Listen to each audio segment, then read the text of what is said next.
नमस्कार अनि हार्दिक स्वागत गर्दछौँ कार्यक्रम हाम्रो कुरामा। जनताका चासो अनि जिज्ञासाका कुरा, मेरा तपाईका अनि हामी सबैका कुरा। कार्यक्रम हाम्रो कुरा मात्र सकारात्मक सोचाइका लागि रेडियो पोस्टल 102.6 मेगाहर्जमा, साथसाथै हाम्रो युट्युब च्यानल असल साथी मार्फत तपाईँ सुन्न अनि हेर्न सक्नुहुन्छ। आज हामी विश्व मैत्री भाषा यानि कि बीएमबी टावरमा छौँ। यति बेला हाम्रो बीचमा विश्व मैत्री भाषाका संस्थापक, सञ्चालक तथा प्रशिक्षक, विभिन्न सङ्घ संस्थामा आबद्ध तोडा माटका एमडी सर हामीसँग पाहुनाको रूपमा हुन्छ कार्यक्रममा उहाँलाई स्वागत गर्छौँ। हुन्छ, आराम हुनुहुन्छ? हजुर ठिकै छु। हाल केमा व्यस्त हुनुहुन्छ? अहिले यस्तै यो कोभिड-19 यो कोरोनाको प्रभावले गर्दाखेरि संसारभरि जुन प्रकारले चाहिँ असर पारेको छ, लकडाउन पछाडि अब सबै व्यवसाय धराशयमै छ र हाम्रो कुनै व्यवसायहरू चाहिँ प्रभावित छ। अनि अहिले चाहिँ केही यो लकडाउन अलिकति खुकुलो भएपछि पुनः अलिअलि सुचारू हुँदै अनि अगाडि बढिरहेका छौँ। सफल व्यावसायिक व्यक्तित्व भनेर परिचय दिन पाउँदा, सुन्न पाउँदा कस्तो महसुस गर्नुहुन्छ? एकदम खुसी लाग्छ र त्यो सुन्दा पनि गर्व लाग्छ। त्यसको लागि चाहिँ धेरै मेहनत र परिश्रम चाहिँदो रहेछ। हजुर हजुर, पक्कै पनि सुरुवाती समयमा गाह्रो अनि सङ्घर्षको कुरा पनि पक्कै पनि छ होइन? हजुर, कस्तो त्यो दिनलाई सम्झँदा कसरी सम्झिनुहुन्छ सुरुवाती दिनलाई? सुरुवातको दिनको चाहिँ सम्झना गर्दाखेरि धेरै घटनाहरू छन्। त्यो अब मैले भनेर साध्य पनि छैन। सायद किताब पनि थुप्रै बन्छ होला। तर छोटकरीमा भन्दाखेरि सुरुवात चाहिँ एउटा दुःखदायी र धेरै समस्याबाटै आएको अथवा दुःखपूर्ण घटनाहरूबाटै सुरु भएको। हजुर, सङ्घर्षका कुराहरू, कथाहरू छन् जुन लेख्ने हो भने चाहिँ किताबहरू धेरै बन्छ है। प्राय सबैको जीवनमा यो चाहिँ हुने कुराहरू हो। धेरै जस्तो सङ्घर्ष बिनाका कथाहरू चाहिँ पक्कै पनि बनिँदैन होइन? हुन्छ, कुनै त्यस्तो क्षण सम्झनुहुन्छ जुन समय म यसरी व्यावसायिक रूपमा चाहिँ अगाडि बढ्छु भनेर जुन आफ्नो पाइलाहरू चाल्दै हुनुहुन्थ्यो होइन? त्यो समयमा कुनै त्यस्तो घटना छन् जुनलाई तपाईँ बिर्सनै सक्नुहुन्न? मेरो जीवनमा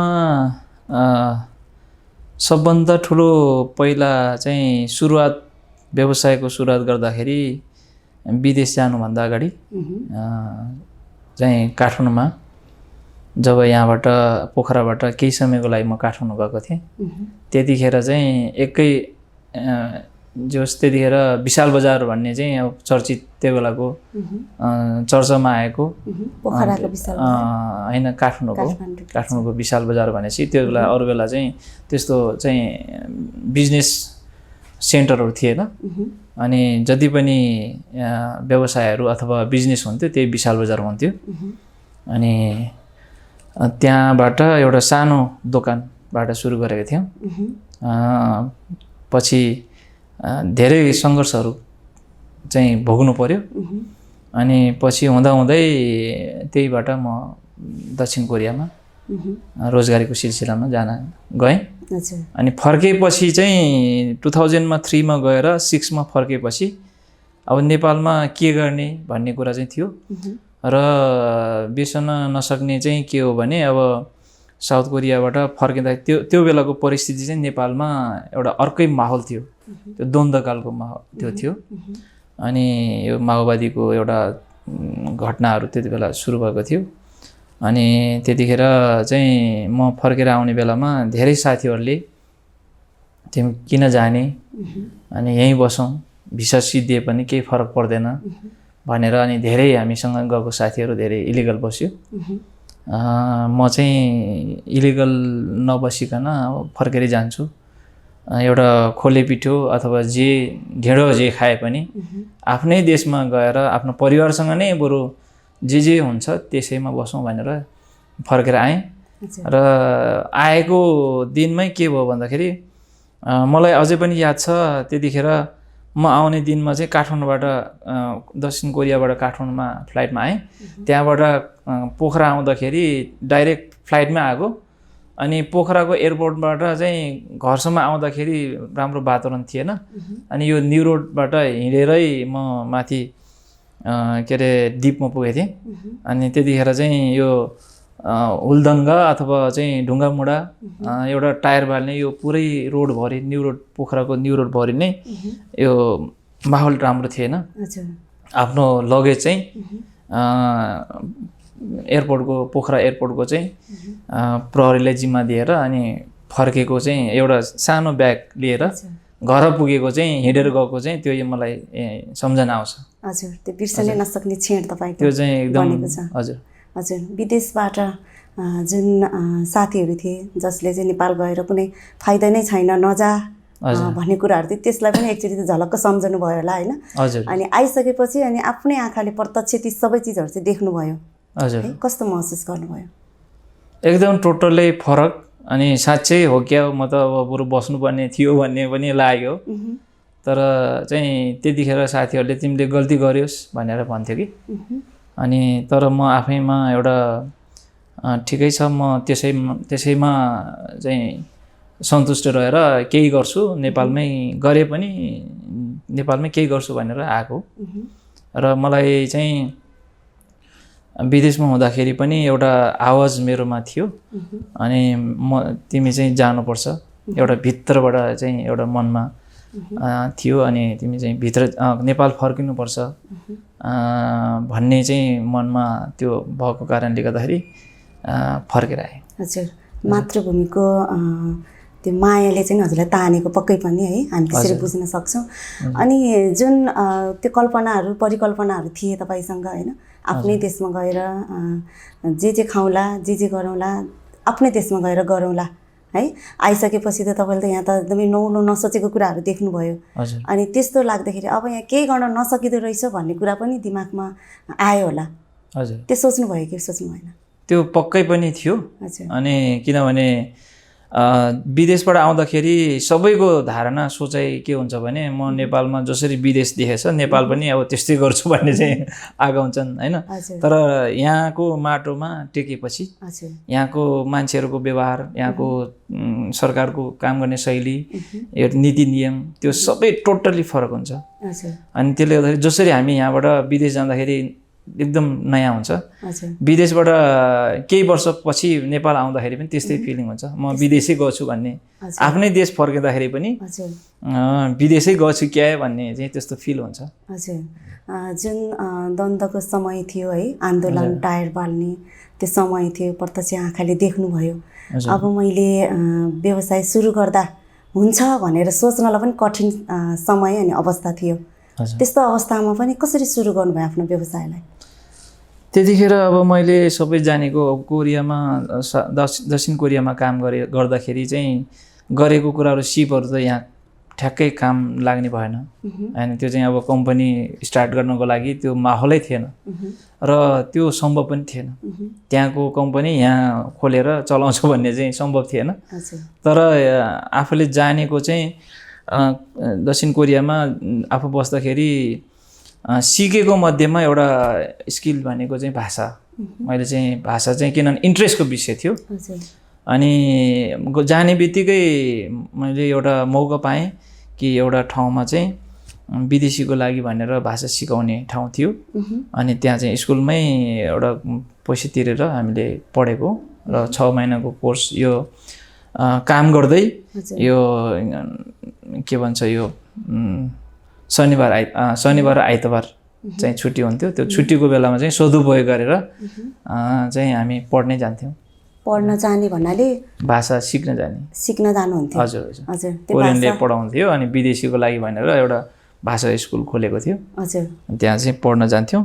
अनि त्यो पढेको कहीँ कुराले गर्दाखेरि त्यहाँ चाहिँ त्यो ट्रान्सलेट गर्ने कामहरू पनि, जस्तै विदेशी संस्थाहरूले नेपालको लागि अथवा विदेशीहरूको लागि भनेर अनि यो खोलिएको संस्थाहरू हुन्छ अनि सहायता गर्नको लागि चाहिँ किनभने भाषा बुझ्दैन अनि जो चाहिँ भाषा बुझेको हुन्छ उनीहरूले चाहिँ ट्रान्सलेट गरिदिन्छ जस्तै नेपालीहरूको लागि कोरियनले केही अब जस्तै कानुनी परामर्श दिनु पर्यो अथवा अरू कामको विषयमा साउसँग केही कुराहरू चाहिँ सेयर गर्नु पर्यो उसले त आफ्नो कोरियनमा भन्न नसक्ने भयो त्यो बिचमा ठुलो समस्या हुन्थ्यो कि विदेशमा बस्दाखेरि भनेको सबभन्दा समस्या भनेको भाषाको समस्या भएपछि आफ्नो मनको कुरा बताउन नसक्ने अनि उसले के चाहिँ भन्दैछ उसले साउले पनि बुझ्न सक्दैन र आफूले के भन्न चाहेको कुरा पनि बताउन सक्दैन त्यो मेडिएटर काम गर्ने चाहिँ भाषा ट्रान्सलेटर भाषा जान्ने चाहिन्छ अनि म चाहिँ भाषा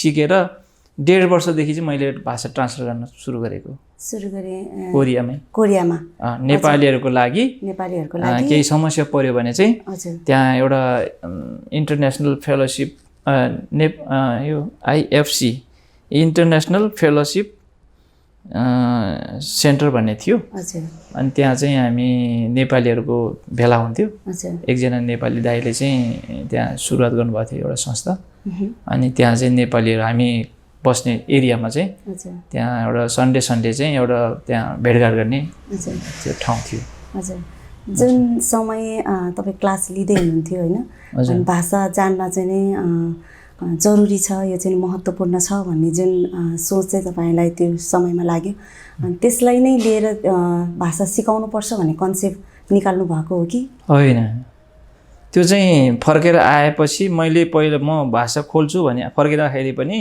म त केही न केही गर्छु भन्ने मात्रै थियो तर के गर्ने भन्ने कुरा मेरो चाहिँ प्लानिङ थिएन तर जानेको मध्ये आफूले त अब केही गर्नको लागि जानेको हुनु पर्यो आफूले काम गरेको सिप चाहिँ त यहाँ प्रयोग नहुने भयो त्यो कम्पनी चाहिँ यहाँ स्टार्ट नहुने भएपछि के त नि भन्दाखेरि सजिलोसँग काम गर्न सक्ने के हो त नि भन्दाखेरि भाषा जानेको त्यसपछि त्यो बेलाको माहौल भर्खरै चाहिँ विदेश जाने ट्रेन पनि थियो अनि कोरियामा पनि जाने लहर चाहिँ सुरु भएको थियो अनि त्यसले गर्दाखेरि त्यतिखेर इपिएस भन्ने थिएन अर्को एउटा ट्रेनी भिसा भन्ने थियो प्रशिक्षण भिसा त्यो चाहिँ 3 वर्ष मात्रै हुन्थ्यो हामी पनि त्यसमा गएको अनि त्यतिखेर चाहिँ खासै भाषा पासै गर्नुपर्छ भन्ने थिएन तर के हो भने भाषा चाहिँ अलिअलि मात्रै यहाँ सिकाउँथ्यो जाने बेलामा 2 हप्ताको हामी पनि तर त्यो नसिकेको कारणले दुःख पाइयो कि त्यही भएर हामी जसरी चाहिँ भाषा नसिकिकन गएपछि दुःख पाइयो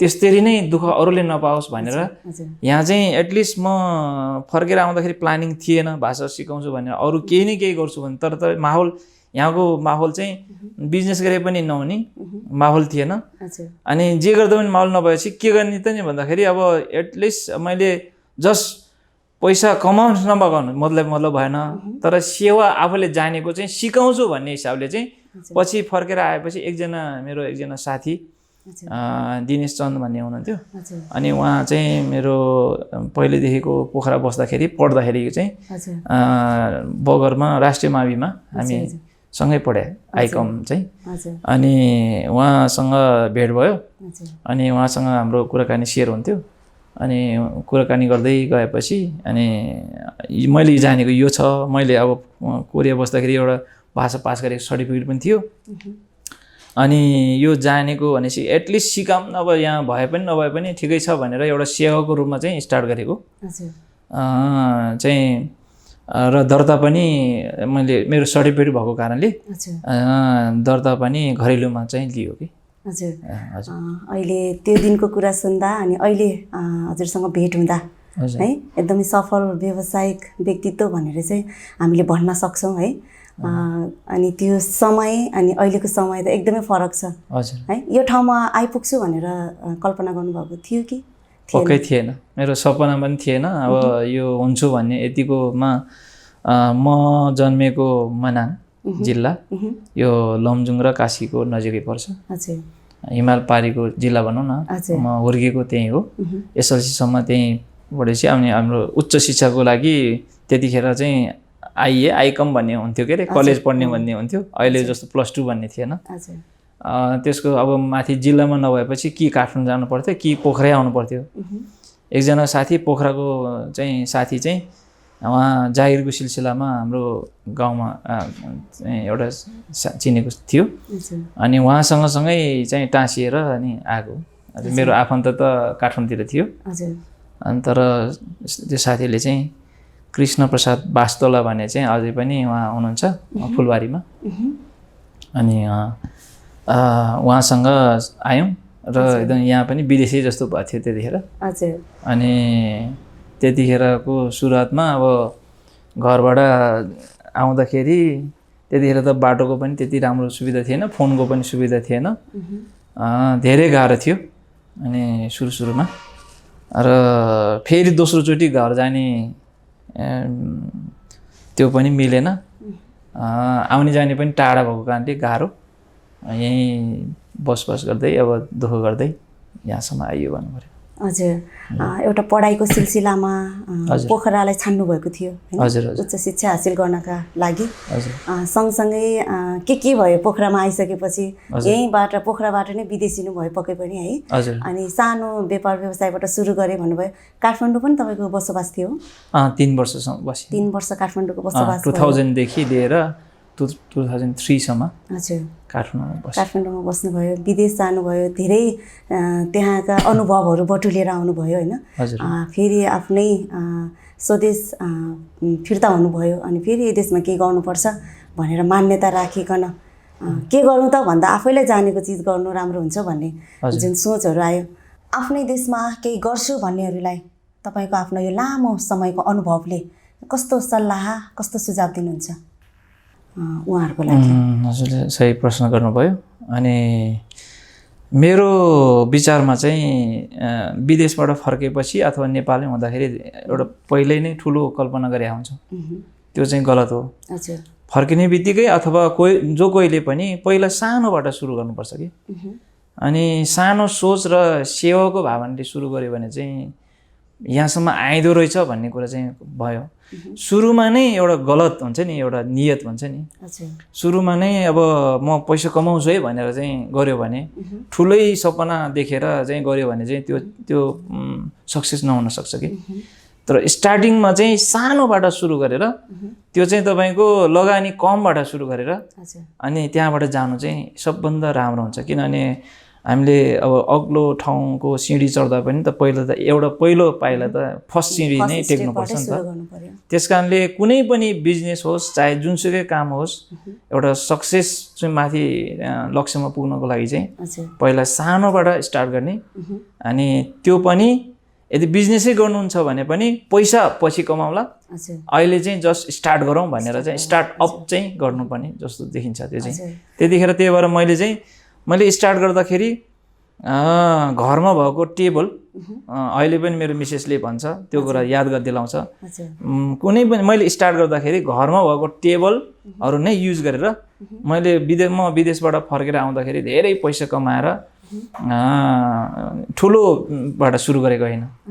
यहीँ चिप्लेढुङ्गामा चाहिँ बिपी चोक चिप्लेढुङ्गामा 3टा कोठा लिएर, एउटा कोठा चाहिँ एउटा काउन्सिलिङ कोठा, एउटा कोठा क्लासरुम, एउटा कोठा चाहिँ एउटा जस्ट त्यहाँ मान्छेहरू भेला गर्ने एउटा किताबसित राखेर स्टार्ट गरेको थियौँ र घरकै फर्निचरहरू युज गरेर स्टार्ट गरेको खास। भनेपछि कुनै व्यापार व्यवसाय गर्नुभन्दा अगाडि जुन हामी सोचिरहेको हुन्छौँ होइन, व्यापार व्यवसाय गर्ने युवाले जुन कुराहरू सोचिरहेको हुन्छ, आफूमै ज्ञान भएको कुरामा लाग्दा चाहिँ सफल भइन्छ भन्न चाहनुहुन्छ? हो, त्यो सही कुरा हो। त्यो पहिलो कुरा आफूमा नि केही नलेज हुनु पर्यो, दोस्रो कुरा चाहिँ आँट पनि हुनु पर्यो कि। किनभने मान्छेले पैसा छ, अब सिप पनि छ, ज्ञान पनि छ, आँटै गर्दैन, पाइलै चाल्दैन। त्यो पाइला चाहिँ चाल्ने भनेको आँट गर्नुपर्छ। म चाहिँ यो गर्छु भनेपछि गरिहाल्नु पर्यो कि, सुरु गरिहाल्नु पर्यो। अरूले चाहिँ धेरै मान्छेहरूले के सोच्छन् भने आउँछ, फर्केर आउँछन् विदेशबाट अनि अरूको कुरा सुन्छन् धेरै होइन, एउटाले एउटा भन्छ, एउटा अर्को त्यो भन्छ, गर्दा गर्दै समय बितेको थाहा हुँदैन, पैसा कमाएको पनि सिद्धिसक्यो। अनि अब उसले जे सोचे हुन्छ त्यो यहाँ हुँदैन। अनि तपाईँको अब चाहिँ त्यसले गर्दाखेरि चाहिँ फेरि पहिलाको जस्तो सेम परिस्थिति आइपुग्छ। त्यस कारण त्यो बाध्यता भएपछि यहाँ, किनभने विदेशमा काम गरेर आएपछि नेपालमा जागिरको चाहिँ आँखै लाग्दैन। यहाँको 10-15 हजारको जागिरले अनि बिजनेस गरौँ भने के गर्ने भनेको थाहै हुँदैन। यहाँको माहौलै अर्को हुन्छ अनि त्यसले गर्दाखेरि फेरि विदेशै फर्किनुपर्ने बाध्यताहरू हुन्छन्, परिस्थिति सिर्जना हुन्छ। त्यस कारणले जे होस् उसले चाहिँ आँट चाहिँ गरेर सुरु चाहिँ गरिहाल्नुपर्छ के। एउटा सानैबाट केही न केही गरेर स्टार्ट गर्यो भने त्यहाँबाट सिक्छ। आफूमा ज्ञान भएको कुरालाई लिएर हजुर साथसाथै सुरुवात गर्यो भने चाहिँ पक्कै पनि सफल व्यावसायिक व्यक्तित्वको रूपमा चाहिँ नै चिनिन सकिन्छ भनेर चाहिँ तपाईँको धारणा छ है। हुन्छ, हामी चाहिँ व्यवसायको कुराहरू चाहिँ गरिरहेको थियौँ किनभने व्यवसायबाट नै तपाईँको स्ट्रगल सुरु भयो होइन। व्यवसाय त आफ्नो ठाउँमा छँदैछ, यसबाहेक तपाईँलाई रुचि भएका अरू के कुराहरू चाहिँ छन्? धन्यवाद छ त्यसको लागि। म सुरुमा सानैदेखि मान्छेहरू दिन भनेपछि एकदम खुसी हुने, लिन भनेपछि एकदम चाहिँ गाह्रो मेरो लागि है। म सानै पनि अहिले पनि याद आउँछ, सानो बेलामा हामीलाई बाबा आमाले अथवा कसैले होइन घरबाट कसैको घरमा त्यतिखेर त सबै कुरा पसलहरू किनमेल अब सुविधा थिएन। अब घरमा चाहिँ खाने कुरा पुगेन भने अथवा केही पुगेन भने अर्को घरमा गएर मागेर ल्याउनु पर्ने, आफ्नो छ भने पनि उसले दिने। त्यो भएको बेला फलानाको घरमा यो लिन जा भन्यो नि म जान्थेँ, तर बाहिरबाट छैन भने फर्किने, तर दिन जा भने त दौडेर चाहिँ जाने के। मेरो त्यो सानोदेखिको मेरो अलिकति दिने भनेपछि एकदम खुसी हुने, लिने भनेपछि अलिकति गाह्रो थियो। त्यस कारणले गर्दा यो चाहिँ अहिले सोसियलमा पनि मेरो इन्ट्रेस्ट चाहिँ सोसियल फिल्डमा मान्छेलाई सेवा गर्ने अथवा मान्छेलाई हेल्प गर्ने भन्नेमा मेरो एकदम आनन्द आउँछ त्यसमा। हजुर, भनेपछि सामाजिक कार्यमा रुचि छ? हजुर। अनि यो समयमा सामाजिक कार्यमा रुचि त तपाईँको छँदैछ होइन, केही काम गर्ने मौका पाउनुभयो कि पाउनु भएन?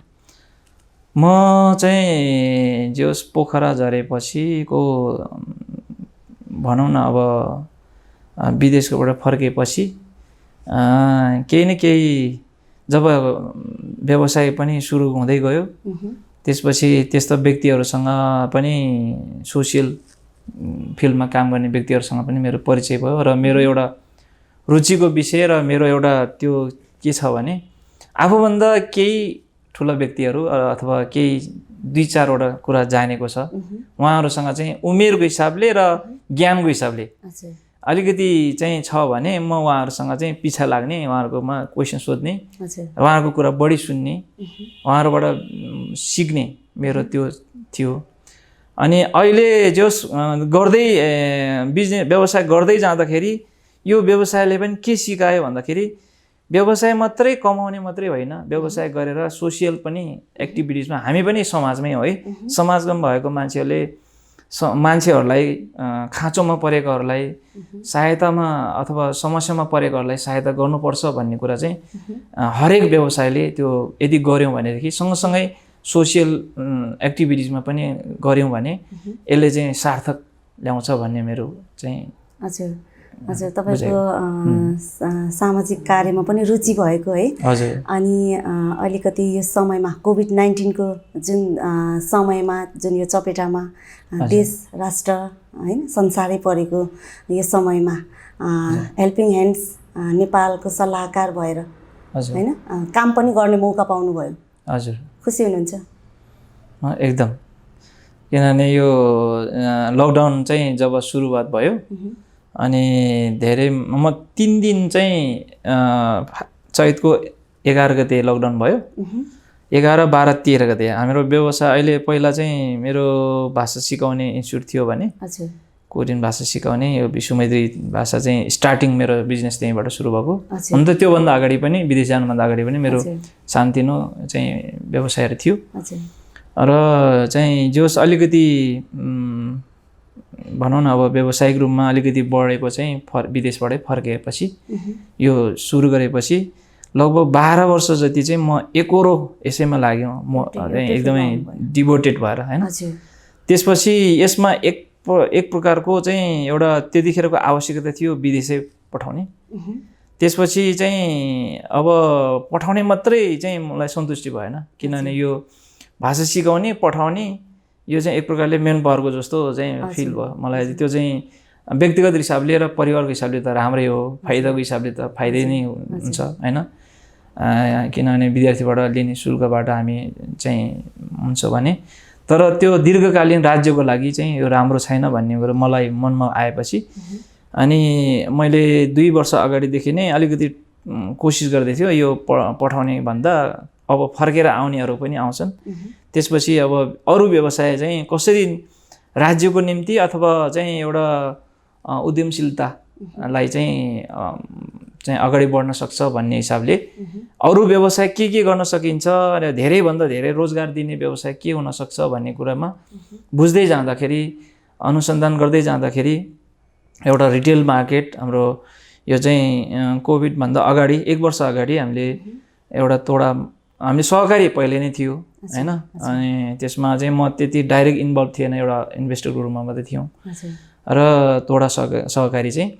अनि एउटा तोडा मार्ट भन्ने अर्को ब्रान्ड चाहिँ हामीले चाहिँ यो भनौँ न अब अलिकति अहिलेको भाषामा किराना स्टोर भन्दा अलिकति एडभान्स खालको चाहिँ लगभग विदेशी शैलीमा चाहिँ एउटा मार्ट भन्ने चलन विदेशमा धेरै हुन्छ होइन, त्यो चाहिँ यहाँ स्टार्ट गर्ने भन्ने सोचले अनि अरू टिमहरूसँग हामी यसरी अगाडि बढ्यौँ।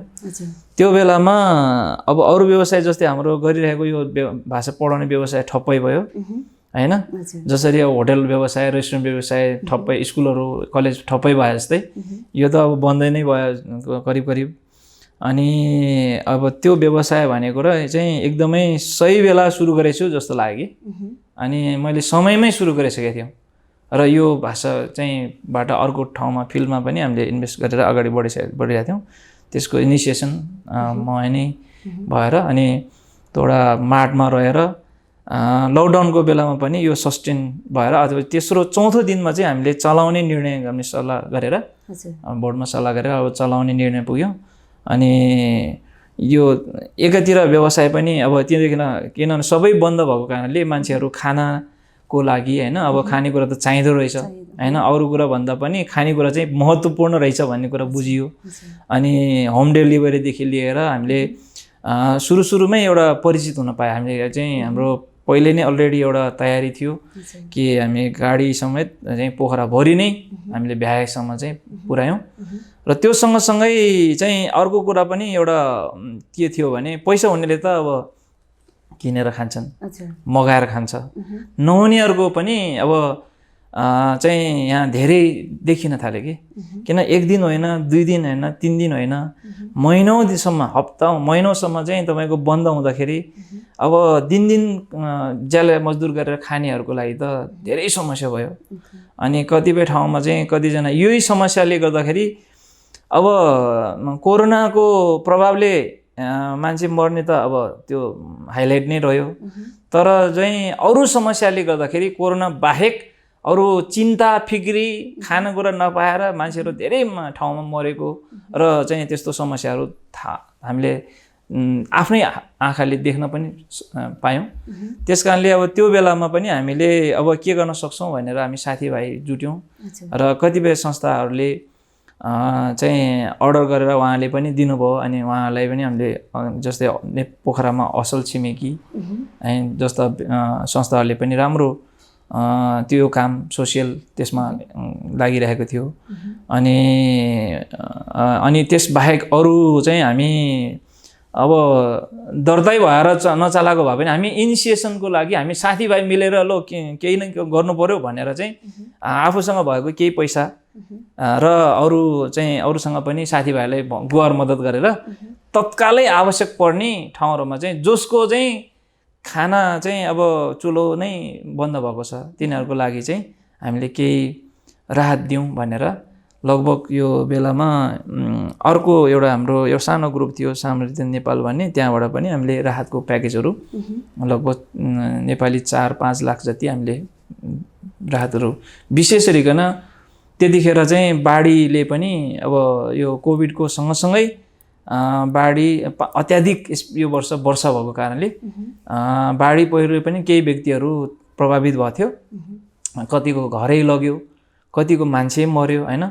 अनि ती व्यक्तिहरूले पनि केही सहायता गऱ्यौँ र अहिले पछिल्लो चरणमा यो बढ्दै गएपछि चाहिँ यो आत्महत्या गर्ने, सुसाइड गर्ने केस पनि बढ्दै गयो।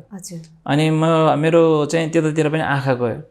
अनि के अरे कोरोनाले त्यतिखेर म 1 महिना अगाडिको रिपोर्ट हो, कोरोनाले चाहिँ लगभग त्यतिखेर 200 पनि मरेको थिएन र मान्छेहरू त्यसको तुलनामा चाहिँ कोरोना बाहेक अरू समस्याले मान्छेहरू स्ट्रेस भएर अनि सुसाइड गर्ने क्रममा हामीले कतिपय त सामाजिक सञ्जालहरूमा हामीले आफ्नै आँखाले देखेको कुरा हो हैन। त्यो लाइभ नै एकदम कति सजिलोसँग चाहिँ यो के अरे मान्छेहरूले सुसाइड गरेको देख्यौँ।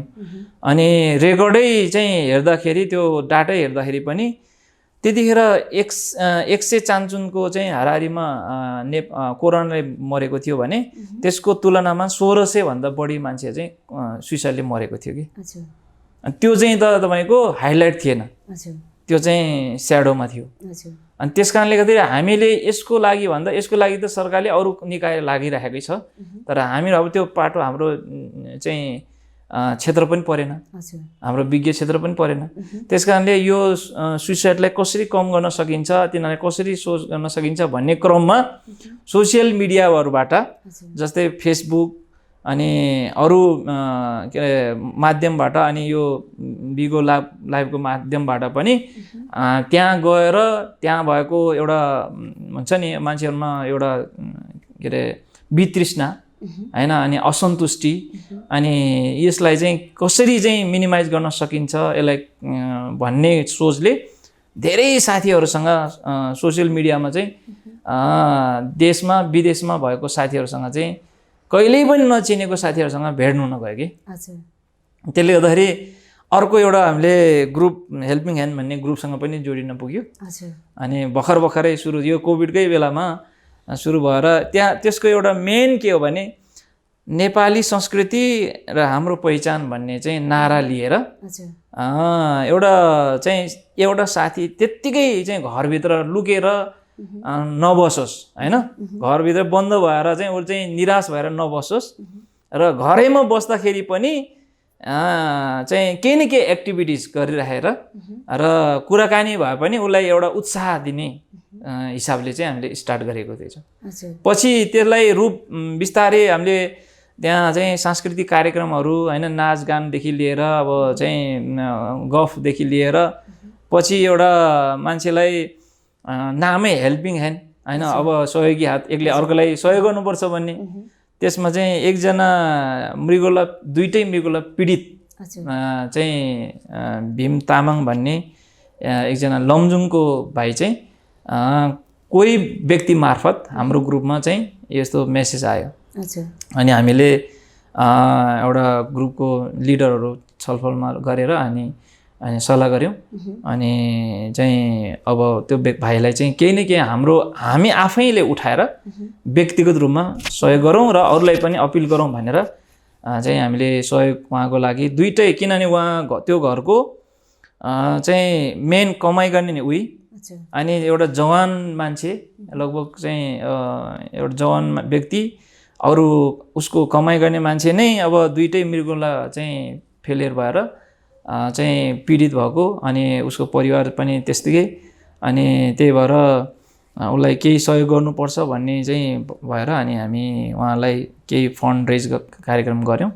त्यसपछि लगभग 2 हप्ता अगाडि होला, 2 हप्ता अगाडि हामी उहाँको काठमाडौँमै गएर उहाँकै घरमा पुगेर, घर पनि बिचरा अर्काको जग्गामा काठमाडौँको कुनातिर चाहिँ एउटा चिसापानी भन्ने ठाउँमा चाहिँ अर्काको जग्गा भाडामा लिएर त्यसमा टिनको टरोमा चाहिँ तपाईँको अब हावा ठुलोले आयो भने त पुरै उडाइने खालको त्यस्तो घरमा चाहिँ बसिरहेको रहेछ। धेरै दुःख लाग्यो। अनि त्यो भाइलाई हामीले 77,000 जति चाहिँ तत्काल उठेको पैसा दियौँ र यो हप्ता चाहिँ भोलि 1 चरणको चाहिँ हामीले उहाँलाई हस्तान्तरण गर्दैछौँ। त्यस लगायत हामीले अरू ग्रुपहरूसँग पनि हामीले केही रिक्वेस्ट गरेर अरूले पनि चाहिँ सहयोगहरू जुटाउँदैछ। हजुर, एकदमै राम्रो कुरा है।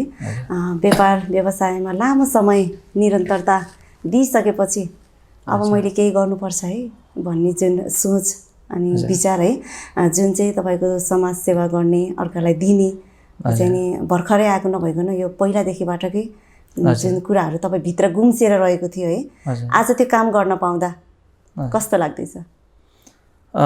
मलाई त्यसैमा आनन्द छ किनभने यो कोभिडको बेलामा पनि मलाई के लाग्थ्यो भने अरू सबै बन्द गाडी नचलेको अब गाडी अरू पनि चलेको म पनि चलेको स्थिति भएको भए सामान्य हुन्थ्यो तर अरू सबै घरमा बन्द भएको बेलामा हामी चाहिँ बाहिर फिल्डमा तपाईँको रोडमा गाडी कुदाएर चाहिँ भ्यान कुदाएर चाहिँ डेलिभरी गर्दाखेरि छुट्टै आनन्द लाग्थ्यो कि हामीलाई अनि कतिजना चाहिँ अब तपाईँको अब कोरोना लाग्छ भनेर डरले चाहिँ जान्थेन तर म आफै पनि त्यो त रमाइलो लाग्ने कि एक प्रकारको किन त्यो चाहिँ एउटा सेवा हो भन्ने कुरा अरू बेला त सामान्य स्थितिमा जसले पनि गरिहाल्छ व्यवसाय गर्छ सेवा गर्छ होइन तर जुन क्रिटिकल एकदमै समस्या भएको बेलामा यो चाहिँ मेरो लागि मौका हो भनेर अपर्च्युनिटी हो सेवा गर्ने भन्ने कुरा लिए त्यस्तै मनमा छोयो अनि मैले चाहिँ त्यो काम गर्दाखेरि आफै पनि ड्राइभर नहुँदाखेरि पनि आफैले गाडी चलाएर एउटा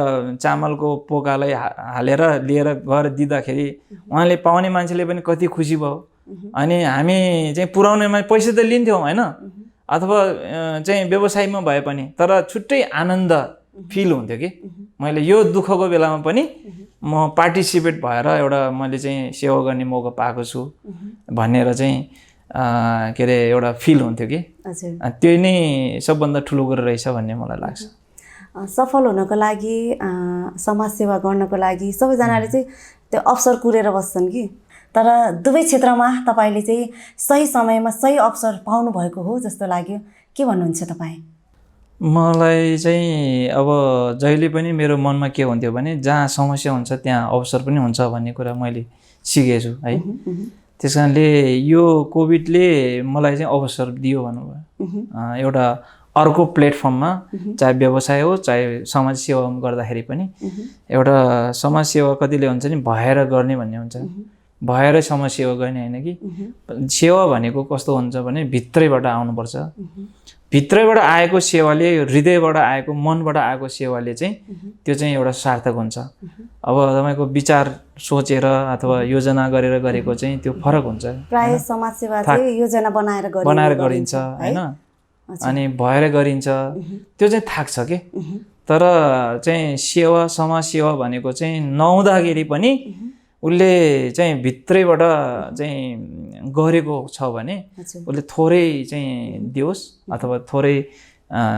गरे पनि त्यो चाहिँ एकदमै आनन्द हुन्छ सानो ठुलो भन्ने भएन आत्मसन्तुष्टि हुनु पर्यो आफूले गरेको कामप्रति आफैलाई नै गर्व लाग्नु पर्यो हजुर वास्तवमा समाजसेवा त्यही नै हो कि जस्तो लाग्छ मेरो बुझाइमा है हुन्छ एकदमै खुसीको कुरा जुन आज सार्थक भएर देखाउन सक्नुभयो होइन तपाईँको दुईटै पाटोमा अनि अहिलेको यो अवस्थामा जुन रिटर्निज नेपालले गरिरहेको कामहरू छ होइन यसमा चाहिँ अभियन्ताको रूपमा लागिरहनु भएको छ निरन्तर अहिलेसम्म हजुर के काम गर्दैछ हामीले यो लकडाउनभन्दा पहिलादेखि लगभग 1 वर्षभन्दा बढी भयो लगभग चाहिँ हामीले चाहिँ जस मेरो कन्सेप्ट सोच चाहिँ के थियो भने विदेशबाट फर्केपछि यहाँ तत्कालै नगरिकन अब गर्दा गर्दा पैसा सिद्धिने अब फर्किने फेरि जारी भएको कारणले अब केही पनि नदेख्ने कि सानो काम देखिँदैन होइन अब धेरै साथीहरूको चाहिँ माहौल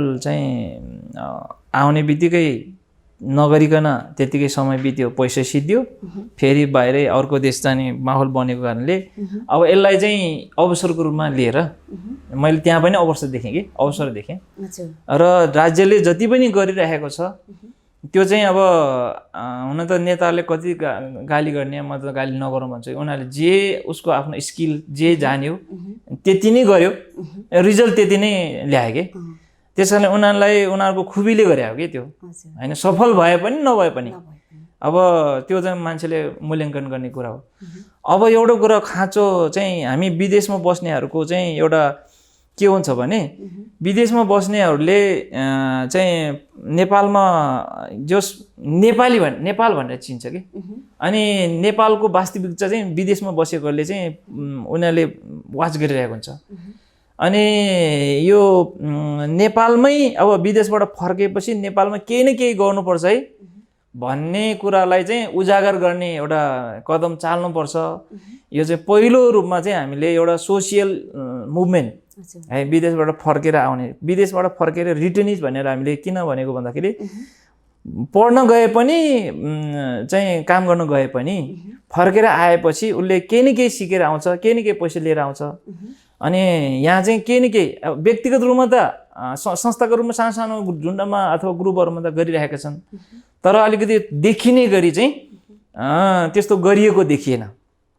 र थुप्रै नेपालको हरेक घर घरमा पुग्यो भने, हरेक टोलमा हरेक गाउँमा गयो भने विदेश नगएको कोही पनि छैन, चाहे पढ्न गएको होस् चाहे काम गर्न गएको होस्। त्यस कारणले विदेशबाट फर्क जस्तै अब 70-80 लाख चाहिँ अझै पनि विदेशमा छ भनेर सरकारले डाटा भनिरहेको छ। अब यो कोभिड पछि फर्किँदैछन्। हामीले कोभिड लकडाउनभन्दा पहिला 2-4वटा कार्यक्रम गऱ्यौँ ताकि एउटा माहौल सिर्जना गर्नको लागि। अब नेपालमै यस्तो अवसरहरू छ है भन्ने कुरा, किनभने विदेशबाट फर्केर व्यक्तिगत रूपले चाहिँ गरिरहेकोहरूले चाहिँ गोरीहरूको पनि र फर्केरहरूको पनि एउटा चाहिँ कार्यक्रम गऱ्यौँ। हामीले उद्योग वाणिज्य सङ्घमा पनि कार्यक्रम गऱ्यौँ हल प्रयोग गरेर। अनि पहिलाको यो योजना आयोगको उपाध्यक्ष डाक्टर दिपेन्द्र छेत्रीलाई पनि लिएर आयौँ। त्यसपछि अमेरिकाबाट रिटर्निज हाम्रो साइन्टिस्ट कपिल पौडेल सरलाई पनि लिएर आएर हामीले मोटिभेट कार्यक्रम गऱ्यौँ। त्यसपछि यो जडीबुटी विज्ञ चाहिँ हाम्रो डाक्टर आयुर्वेद डाक्टर कपिल पिपी तिमिल सेनालाई पनि लिएर कार्यक्रम गऱ्यौँ।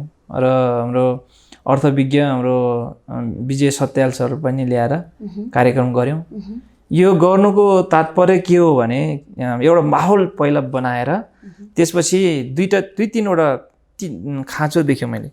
पहिलो कुरा चाहिँ हामीले विदेशबाट फर्केपछि एउटा नन प्रफिटेबल एउटा अर्गनाइजेसनको एउटा माहौल क्रिएट गर्ने, त्यसबाट चाहिँ एउटा ट्रेनिङ मास ट्रेनिङ दिएर अनि त्यसपछि चाहिँ जुन उद्यमशीलतालाई चाहिने उद्योग कारखाना अथवा चाहिँ जुन मेन पावर चाहिने त्यसको प्रोडक्सन गर्ने र त्यसपछि एउटा इन्टरप्रेन्योरसिपमा चाहिँ केही न केही सानोतिनोदेखि लिएर चाहिँ आउने बित्तिकै केही इन्कम गर्ने बाटोहरू केही नहोस् भन्ने हिसाबले चाहिँ अब बल्ल आर्थिक बिना एउटा आर्थिक उन्नति बिना चाहिँ हामीले केही पनि विकास गर्न सक्दैनौँ कि। अहिले मलाई चाहिँ विदेश बस्दाखेरि के मनमा के थियो भने विदेशमा चाहिँ हाम्रो नेपालीहरूको नामै थाहा छैन कि, र नेपाली पासपोर्ट भनेपछि एकदम तल्लो स्तरको हेरिन्छ। किनभने अन्तर्राष्ट्रिय रूपमा चाहिँ हाम्रो नेपालको अब माउन्ट एभरेस्ट त चिनेको छ, तर नेपाली प्रतिको चाहिँ नेपाल चाहिँ धेरै तल। हुन पनि हामी लिस्टमा हेऱ्यौँ भने नेपाल चाहिँ यो आर्थिक उन्नतिको दृष्टिकोणले इकोनोमिक हिसाबले चाहिँ तलबाट चाहिँ बरु चाहिँ पहिलो अगाडि छ चाहिँ। त्यसले गर्दाखेरि हामीलाई चित्त दुख्छ कि विदेशमा हुँदाखेरि अर्काले प्याच भन्दाखेरि चाहिँ हाम्रो मूल्य नहुँदाखेरि व्यक्ति त एउटै हो नि त, विचार एउटै हो, हाम्रो सबैको त्यही हो। तर नेपाली र अरू विदेशीको तुलना गर्दाखेरि नेपाली यति सानो तल चाहिँ मूल्याङ्कन गरिन्छ कि। त्यस कारण त्यतिखेर हामीलाई चित्त दुख्थ्यो।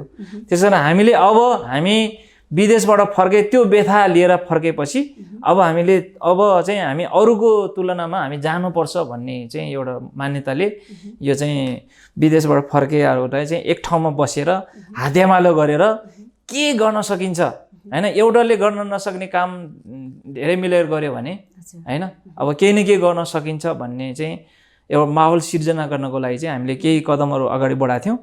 र अहिले यो लकडाउनले गर्दाखेरि हामी केही गर्न सकेनौँ, तर पनि हामी बिचबिचमा यो भर्चुअलबाट हामीले कुराकानीहरू त भइरहेको छ।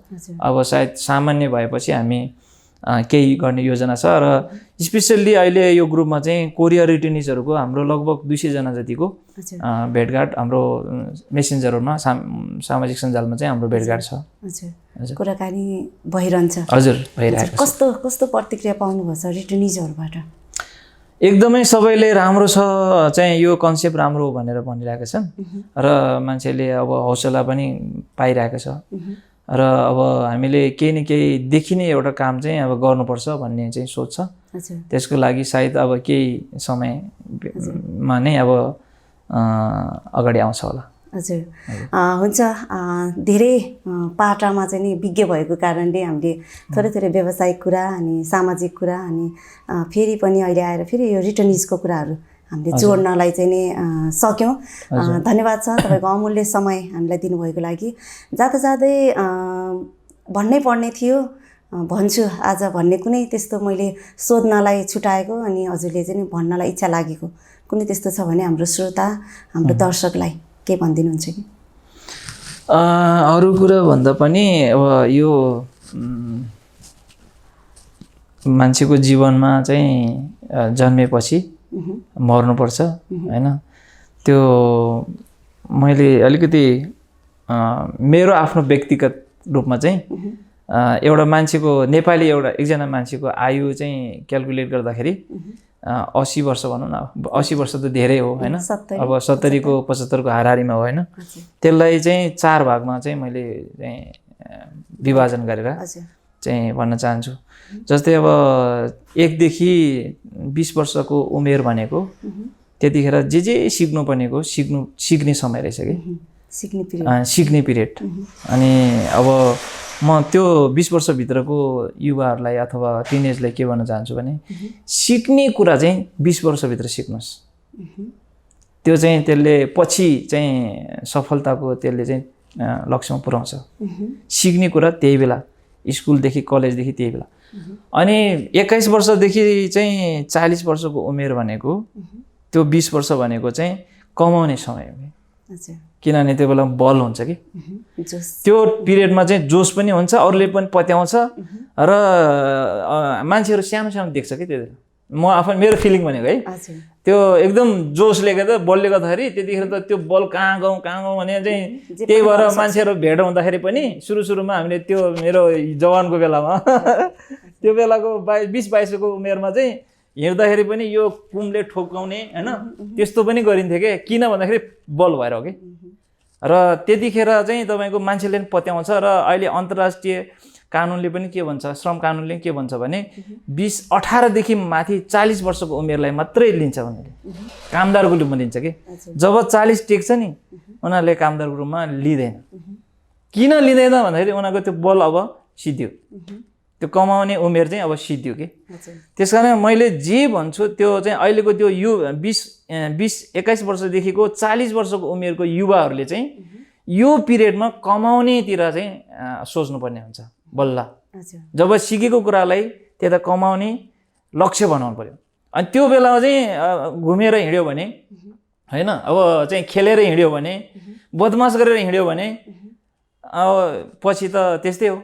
अनि 21 वर्षदेखि लिएर 60 वर्षको उमेर के गर्ने भन्दाखेरि मेरो बुझाइमा चाहिँ सोसियल त्यतिखेर एक्टिभिटिजमा इन्भल्भ हुने। त्यसकारण म यो पिरियडमा छु कि मेरो अब कमाउने समयलाई अझै बिस्तारै घटाउने ल्याएर अब अरूलाई बरु कमाउन सिकाउने हो मैले।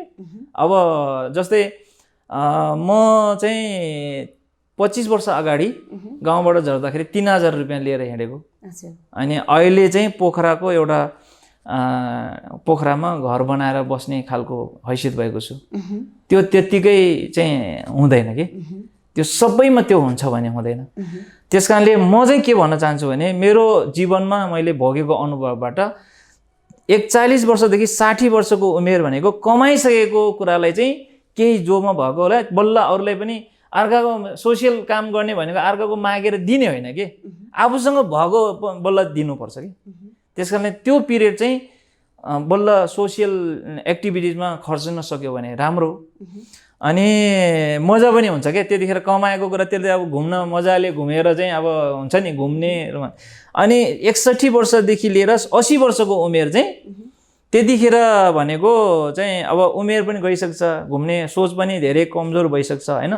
अब मैले चाहिँ के जानेको भने त्यो बेला उमेर भनेको आफ्नो सब जिम्मेवारीलाई चाहिँ आफ्नो छोराछोरी को छ उसलाई दिने र उनीहरूप्रति चाहिँ आशीर्वाद दिने है। किनभने मैले पनि त्यो चाहन्छु कि मेरो बा आमाले मेरो अग्रजहरूले चाहिँ छोराछोरीले राम्रो गर्यो भनेर चाहिँ आशीर्वाद दियो भने त्यत्तिकै हुरुक्क चाहिँ खुसी हुन्छ कि। तर हाम्रो कोही चाहिँ कस्तो हुन्छ नि 70-80 वर्षको उमेरको हजुरबा आमाले के हुन्छ नि बच्चाहरूले गाली गरिरहेको हुन्छ कि म चाहिँ त्यसो नगरौँ भन्छ। त्यो उमेरमा चाहिँ अरूलाई जे गर्यो स्याबास आशीर्वाद दिने भयो भने चाहिँ अरू धेरै नसोच्ने कि। अनि कतिजनाको मेरो कुनै साथीले भन्थ्यो म त मर्ने बेलामा पनि म बिजनेस गर्छु भनेर भन्थ्यो। तर म चाहिँ त्यो पिरियडलाई यो जीवनको 4वटा खण्डलाई चाहिँ क्यालकुलेसन गरेर हिँडिरहेको छु कि। अनि यसले चाहिँ बल्ल जीवनको अर्थ चाहिँ कम्प्लिट हुन्छ कि। मैले बुझेको चाहिँ त्यो हो। त्यो चाहिँ हामीले हाम्रो दिमागमा पिक्चर भयो भने चाहिँ सोचमा भयो मनमा भयो भने चाहिँ एकदम आनन्द लाग्छ। चाहे जुनसुकै मलाई रोगै लागे पनि मलाई त्यस्तो फिल हुँदैन कि। अनि त्यो चाहिँ मजा आनन्द यो समय बितेको थाहा हुँदैन। अनि चाहिँ रमाइलो आफैलाई मोटिभेट भइरहेको हुन्छ कि त्यो चाहिँ। हस् त धेरै धेरै धन्यवाद कार्यक्रममा आइदिनु भयो हामीलाई यो अमूल्य समय दिनुभयो धन्यवाद। हुन्छ हस्। मानिसको लगनशीलता र धैर्यताले उसलाई सफल व्यक्ति बनाउन सहयोग गर्दछ। हजुर आजको कार्यक्रम तपाईँलाई कस्तो लाग्यो सल्लाह र सुझाव दिन नभुल्नुहोला। सहकर्मी साथीका साथ म पनि बिदा चाहन्छु। हवस् त नमस्कार।